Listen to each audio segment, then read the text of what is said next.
G'day guys, it's Arva here, bringing you the 16th episode of my F1 2012 career.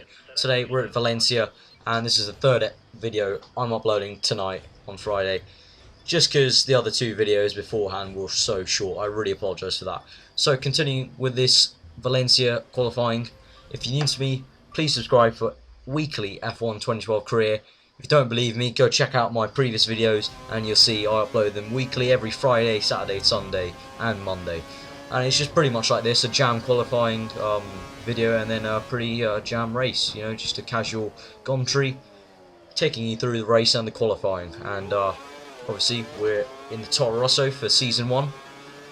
So starting the flying lap on the Q1, not going to push too hard, nearly mocked up there over the apex with DRS open. So basically the race is going to be it's going to be completely dry, no rain or anything. Thank God, I've had enough of rain races really for now. There's an 8% chance of rain in this qualifying. I'm guessing probably at the end of Q3, so it shouldn't bother us too much. So I've set it up for a really dry qualifying. Not done like the lowest downforce, high speed, because you know, I don't like a car that way. I like a lot of grip still. And as I said like many times before, I do like a lot of oversteer in a car. I don't know why, I just do. So yeah. So deploying about half a curve, DRS open.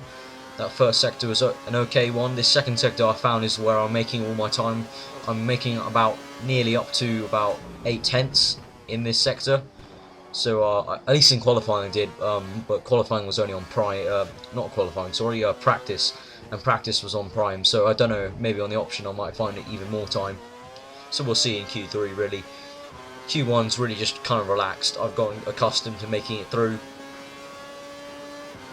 And yeah, so if you're new to me, again, yeah, go check out the previous race, the Canada race. It's a very short video compared to, I usually upload about 27-minute to 30-minute long race videos and qualifying videos, but it was very special circumstances. I won't spoil it for you if you haven't seen it, but it was just very special circumstances that made me cut it that short. So really, I don't really know what to expect right now in the qualifying. We might be able to challenge for pole. That's a 144.877, so not amazingly quick, but it'll do. So I don't know if we'll be able to challenge for pole. I mean, I really don't know, because I really think last race's you know, performance was quite a fluke, but we'll see. So I think we're pretty much safe for Q1. Everyone's pretty much gone on prime, so I'm the only one in option just to make sure that I get through. So we'll just skip, and there we go. So through to Q2, and I'm quite confident for the qualifying and for the race. Valencia, don't really know. Real life, I don't really like the Grand Prix apart from this year. I did enjoy this year's Grand Prix because it was quite exciting, but you got to admit, over the years it's been a very boring Grand Prix. But to race, I find it okay. Got some nice twisty parts to it. It's one of those tracks where it's kind of like a, you know, both ways. I can have some good races and some bad races, sort of like Catalonia, one of those kind of neutral races, like you just kind of do. You don't look forward to them, but you don't want to race them. Whereas, you know, tracks like Monaco, I don't really look forward to it, even though I did have a really great result there, which was quite a surprise. So coming to Q2, the flying lap, got DRS wide open. This first swooping corner over the apex, getting a bit shaky there. Heavy braking now into this second corner, just going a tiny bit over the apex, went a bit wide there. Open the DRS again, coming through, braking now and just feathering it left. Now planting the power down, DRS open, no curves at this point, don't really need it, want to save it for those two long straights at the other side of the lap. Braking hard now. This is where I found in practice I was getting it really wrong, so I've made an effort to really brake a bit earlier now. What was happening was I was locking up and then kind of going, oh god, what the hell happened there? I'm just going to replay it. That was a bit, I don't even know what happened there. I kind of went around the corner and I kind of got hit by something. I think I went over the apex a bit too narrowly, and then my rear tyre kind of must have hit the barrier a bit wrong. That was a bit weird. It kind of just spun round spontaneously. So moving on, continuing with the lap. It's coming through this heavy braking zone now. This is also another place where I've been getting it wrong. locking up, and I do again. I got it wrong again, but I'm gonna cut really back onto the right so I don't get a corner cut. If I kept on going straight, I would have got a corner cut, but because I went right and kind of wasted a bit of time on the run-off strip, it doesn't count as a corner cut, because obviously the amount of time you're wasting on the run-off strips, about the same amount of time it would take you to get through that sector. So my engineer's yapping on about low fuel, but we should be fine to finish the lap. Coming through now. I love that one section that we just went through. That's the one, you know, part of this track that I really like. Everything else is sort of kind of, yeah, it's okay. It's not amazing, but it's an okay track. I think drivers, I don't know really. Definitely Sebastian Vettel likes to drive this track, mainly because he's just amazing at it. And a 141.891. Wow, that is quick.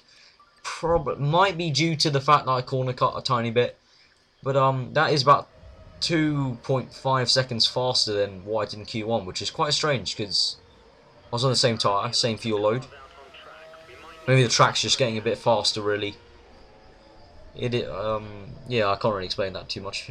Yeah, maybe the track's getting a bit faster. It is known to do that, to obviously track rubber in, but I don't know how much they've really done this in the game. But you know, some nice signs of the track getting faster. So on to Q3, and it's looking good. It's looking good. I think we can challenge. I'm not gonna say anything. But I think it'll be a good qualifying. I don't know where we'll come though. So we're just gonna skip, and it looks like Lewis Hamilton's the only one setting a time. Really, only Hamilton in 5 minutes. I'm gonna skip a bit more to maybe 3 minutes left, and now people are setting their first and second sectors. So by the time I come out, they'll be finishing. So there we go. Now we've got all 9 on the board. Massa's 9th, Schumacher 8th, Alonso is on pole right now. 2 minutes 25 left, and we're going to start the lap now. Just going to slow it down here. Going through, just getting myself ready. Kurz, DRS, Rich Mix 3, and I just spotted a bit of rain there. It's definitely starting to rain a tiny bit. Only a few bits of drizzle. It's only 8% chance, so a bit of drizzle won't hurt us too much. But oh crap, actually we're losing a tiny bit of grip compared to Q2, but should be fine. DRS wide open, obviously now braking hard, sweeping left, not putting on the throttle just yet. Now we are. DRS on, went a bit wide there for my too much for my liking. Come through now to the end of sector 1 here. Once we brake now, and Button's gone fastest with on 44.040, but we've gone faster than that first sector by 6/10 nearly. But Button is on pole for now. DRS open, cursing it. About nearly half the curves, and this will probably be our only qualifying lap, so got to make it count. Now here's the part where I don't want to get it wrong again. Braking a bit early now, coming through, and yes, we got that right. didn't want to get that wrong like Q2. Now coming around, DRS open for this tiny little section. Now braking again, now being very cautious that we don't hit the barrier there. Now DRS open, bit of curves coming through this second long straight. Really close to the wall there, and braking hard now, and whoa, we are, oh god, big lock up, but we're 1.573 faster in that second sector than Button. That is, we're gonna get pole, aren't we? We're gonna get pole. DRS open, let's go through this last sector. Come on, we can get pole with that, with those lap time, the sector times. Big lock up though, going over the apex, don't want a corner cut. Cursing it, DRS open, keeping it straight, and it's a 143.396, and we have got pole. That's pole. Oh yeah, that is pole. Woohoo! Yippee! That is pole. Oh crap! Click the PS button by mistake. That is pole. We have got pole in our Toro Rosso, and I don't know how this is happening. We've suddenly had a strange oomph of performance since the Canadian Grand Prix. That is amazing. 6/10, almost 7/10 faster than Button. That is amazing. That is a brilliant end to the episode, guys. Hope you enjoyed it, and hope this makes up for the short Canadian Grand Prix videos. And yeah, so I hope you enjoyed the episode. I'll see you tomorrow for what should be a great race and a great chance to get another win. So I hope you enjoy the episode, guys. I've been Arva, and I'll see you next time, and enjoy the rest of your day.